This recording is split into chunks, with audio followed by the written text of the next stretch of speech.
There are many degrees of understanding. Is that right? Many degrees. For example, just one word. What about understanding? What level of understanding? For example, if one takes seeing for eye, when there's no seeing, where is the eye? See? So it's just no understanding of the nature of seeing as it is, even right now. We just heard about seeing, what condition it's arising, and it falls away and on, never to return. That is the understanding about what is there. But the nature of it, which now arises and falling away, doesn't show up to be known at all. But the idea, the understanding is firm or not firm enough, that whatever is there now, by conditions. For example, we are talking, but there is seeing, see, not just drinking and talking. See, what about seeing which is there all day? Who conditioned it to arise? But there are conditions for whatever arises. This is the understanding of the story of what is there as it is, little by little, to begin to understand what is there as it is. Seeing is real, it's there, it sees, but what is it? That which arises and cannot experience, cannot see. So there must be a reality as the rupa, the reality which cannot experience anything, is conditioned to arise to be rupa. So that which arises to experience is there. Another reality by conditions. Without conditions, nothing can arise at all. So begin to consider the truth gradually, little by little, in order to understand that what is there is by conditions. And it's not always there. As soon as it has arisen, it falls away instantly. That's why there are so many things appearing through different doorways. It seems like all one, everything appears together at a time, like now. But in truth, just one moment of seeing. It's not moment of thinking. It's not moment of hearing. It's not moment of liking, or each moment is there, one by one, different ones too. Is that true? Beginning to have firm confidence of the truth at level of intellectual understanding of the truth of it. But as it's so true, can it be known, or can it be directly experienced as it is, one by one, separate ones, not all together like now? So that's why right understanding developed little by little, just to understand the truth of what is there. Only to understand the truth which is hidden, no thought about it from day to day, from morning to night. But there are whatever by conditions all the time. That's why we learn to understand the truth of what is there right now. And this is not Parinya yet, because it's only intellectual understanding of the truth, that what is there. Seeing, it experiencing, it knows the object which is seen only. So it's just seeing. And hearing is not seeing. It's the reality which is conditioned to arise just to hear and then gone. Sunyata, never return at all. Is this true? So each moment arises and falls away forever, never to arise again. Is that true? And this is intellectual understanding that can be directly aware of the truth, little by little, one by one. So very, very rapidly, very, very subtle. So it begins to understand the subtlety of all dharmas. That is so true, that what appears seems like it never fall away at all. It's there from moment to moment, changing all the time, but it's there all the time. But in truth, what is there? From moment to moment, in split seconds moment. That's why we learn to understand this, to have firm confidence of the truth, that If there's no hearing and considering the truth of what is there, there must be the idea of I, which sees, because that which cannot experience is not taken for I. The tree, the flower, the curtain, and so on, but that which experiences, and no one there, nothing, only that which arises and experience. So it's me who sees, no understanding that it's just a moment of seeing, not a moment of thinking, not a moment of taking it for I, and so on, in a day, in split seconds. That's why when there is firm confidence enough for direct understanding with awareness on an object, with understanding that the truth of it is that it is hardness, not a chair or anything at all. It's that which is seen, not other thing at all, only that which can be seen, and so on. Just learning about the truth of life. And when there is awareness, we use the Pali term sati or patthana, because there is the understanding of that object enough to directly understand it when it's there by conditions. And just the beginning to develop the understanding of a characteristic as it is.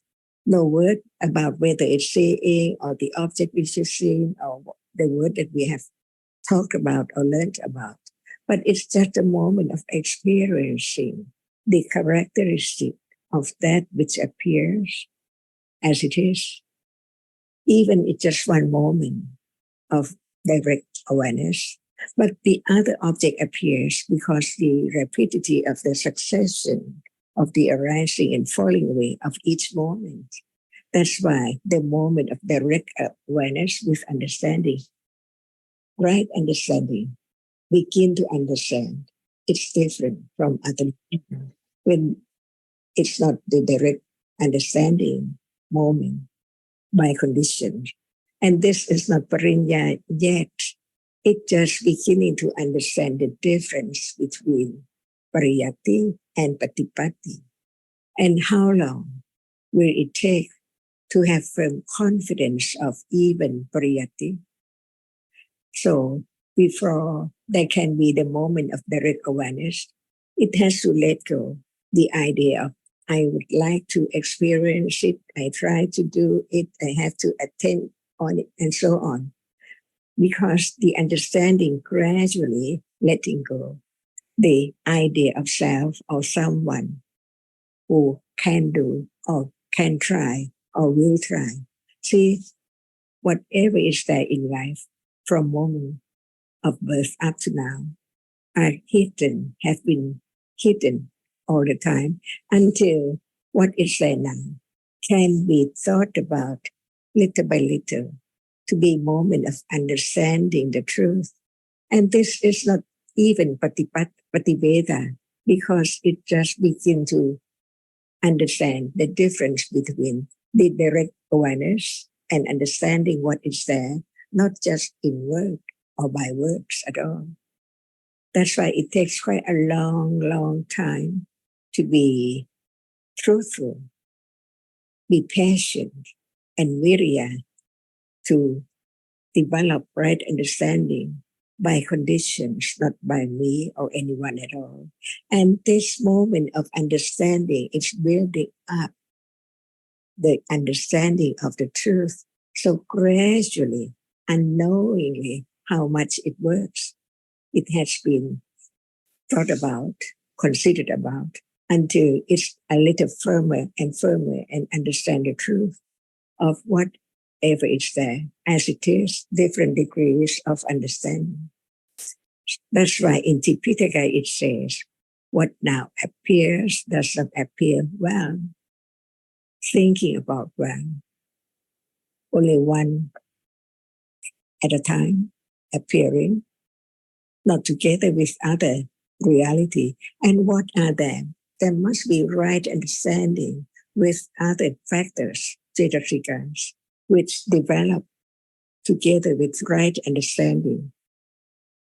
We don't have to name it, or we can talk about it to understand that even one moment, there are so many different realities arising together, conditioned by its proper condition to be different, arises together, experience the same thing in its own way and its own function, its own characteristic. Just learn to let go the idea of self, little by little, by its way, not by the other's way at all, until the understanding of the moment of direct understanding is strong enough. No regret, no wish to have such and such as the object, and understanding what is the even intention to try or to do or to think about what is there. As the accumulation of the idea of self is so long, so enormous, it's there all the time in life, no matter right or left, or wherever, it's there. All khandhas, whatever are there, are taken for something or different things at once, like now. That's why learning to understand the truth, that it's just the understanding only that can letting go the attachment and ignorance and the idea of self from whatever is there as flower or curtain or chairs or whatever, or I or my sister or whatever, all there in life from moment to moment. It can be letting go only when there is the understanding of the truth from just not very much, very few, very little, until it becomes so natural by conditions to be acquainted with the characteristic which is not self or anything at all. And this moment of understanding is the only way to let go the wrong understanding and ignorance of what is there. So this is so very subtle path, the fourth Ariya Satya of the four Ariya Satya. Who knows now how much it works? Or just it moved away, just very, very, very tiny dirtiness of what is there. So enormous. And there can be the understanding of the right path and the only path to understand until realizing the moment of no one, what is there is only that which experience or that which cannot experience. No word about it because it shows up as it is. That's why the understanding is different stage by stage before it can be Vipassana, which is Pativeda. The first one is not the last one. See how much different from one to another one, on and on and on, little by little. And once it has been experienced, not forget about, no, trying to forget. I mean that it cannot be forgotten because it experienced directly. That's why it is yata parinya. Someone will say, oh, it's not that, it's not it, it has to be that right understanding that has experienced that, understand what is true and what is not true. So it is yata parinya. But it's so very short comparing to what is there now when the object does not appear well. So it has to apply to whatever is there by conditions. See how long it will take to have such habits different from the habits of no attention to what is there at all and taking that for I or something all the time. That's why the understanding developed little by little, but it's so true to the truth of what is there as it is. Until after Yata Prinya, it has to be Tirana Prinya, understanding that what has been experienced cannot compare to many, many moments in life. It's just so very short and only some, not all yet. That's why develops by applied to the understanding of that level to whatever is there by conditions. How patient it has to be by conditions. That's why whatever is accumulated in years and years ago is conditioned to arise, to show, to be object, depending on understanding how much it can let go, what is there, which is conditions. As long as there are conditions for whatever arises, it arises not at anyone's will, but it's by conditions. The understanding of another's develops little by little on and on patiently. And that is the only way to understand how much different experiencing what is there now, and with some understanding and a little more understanding until it appears, well, to be different stages of vipassana. That's why there are three parinya, yata parinya, tirana parinya, and pahana parinya, before the idea of self can be completely, absolutely eradicated.